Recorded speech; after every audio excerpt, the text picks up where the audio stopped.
Hello, this is Victor at RestoringMercedes.com.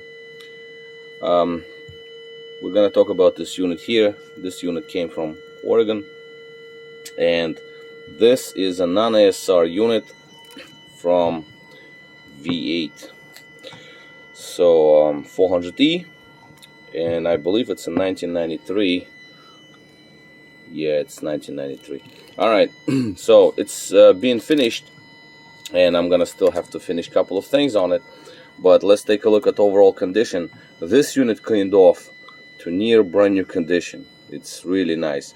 These scratches, that wasn't me, that was before me, so I guess somebody tried to clean the gunk off the throttle plate, but this unit has, oh man, I mean, you know, I just got lucky recently. I got some units that cleaned off extremely nice, so I'm happy about that. So this is how it looks. All right.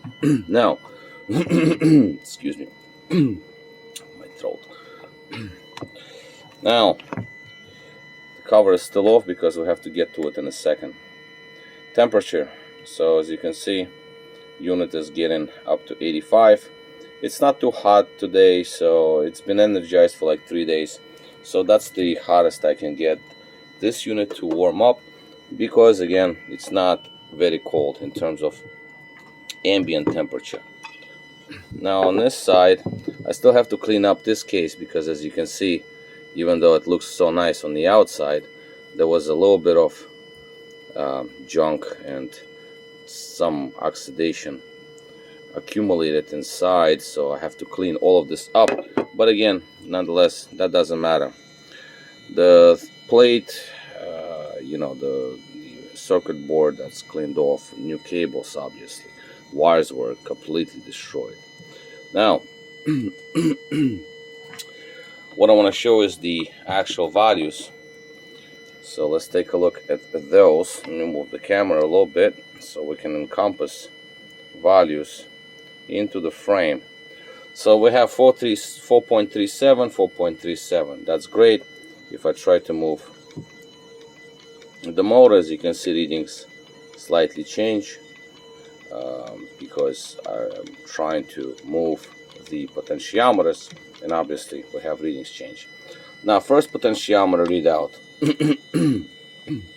Open the plate fully. As you can see, 0.5 right here.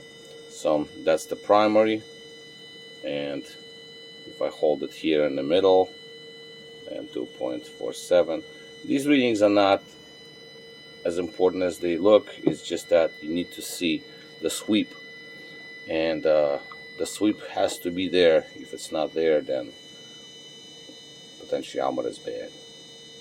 And 0.5, 0.68. There is a little bit of a delay, by the way, when I when I move the lever. As you can see, readings do not correlate right away, so that's just because of the software delay.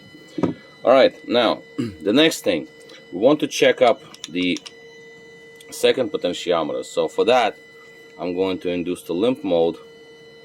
Just gonna remove the gear. It's trying to find the position. If I move the secondary potentiometer, I can make this motor stop. There, almost. So as you can see, it is reading. There goes. I got this motor to pretty much stop. If I move it, it's extremely delicate because you have to play with it a little bit. Okay, so let's induce the limp mode because we want to see the secondary one. Come on, out. Okay, that's it. Limp mode. Now this will allow me to show you secondary potentiometer, which is this one right here, because primary one is connected right through the shaft. So for that, I'm just gonna move this lever, and now we're gonna have both potentiometer to be pretty much close to one another. And as you can see, the readouts here change pretty much in tandem with each other, because now the plate primary and the plate move together, so now we have to have readings pretty much exactly same, and they are. So I'm just gonna move it, let's say like right around here, wait for a little bit, let the readings to correlate with each other. 200ths of a volt, not a big deal. That discrepancy could be there, it's not a big deal at all. Higher than that, then I would worry. But yeah, 0.02 of a volt is not the biggest problem. So that's one thing.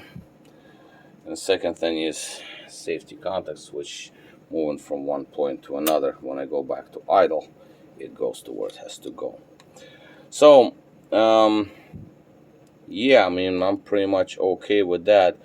This particular unit does not show the other contact point, but that one clicks and it does work. Alright, so this is it. This is a long video just to show you this unit. I'm gonna have to actually finish it off right now. Let's just finish up all the small little things, clean up the internals of this plate, of the cover actually. I didn't really bother because when I tested the unit, I tested it upside down, so nothing fell in. So that's not a big deal at all. So, okay. And let's reactivate it and see what we get. Gear will twitch, plate will twitch, and it will remain active. So, 1, 2, 3. Here is the reactivation. Unit is active, and it is, you see, if I try to close it, it is fighting the it's fighting the plate closure. If I try to close it, as you can see, the motor fights it. It keeps it open. And the other way, no. That's normal operation. That's the way it's supposed to be. Without removing the gear, I couldn't show you the other potentiometers. Like I said, same thing, 0.5. And micro switch, same thing. I could not show it to you unless I actually induce the limp mode, and then I just, you know, just show you that when the unit is actually in limp. Alright, so I guess this would be all. This unit is going to be finished off, and that's it. It's a great unit. Very nice piece. Alright, so this is all. Victor here, RestoreYourMercedes.com. Thank you for watching.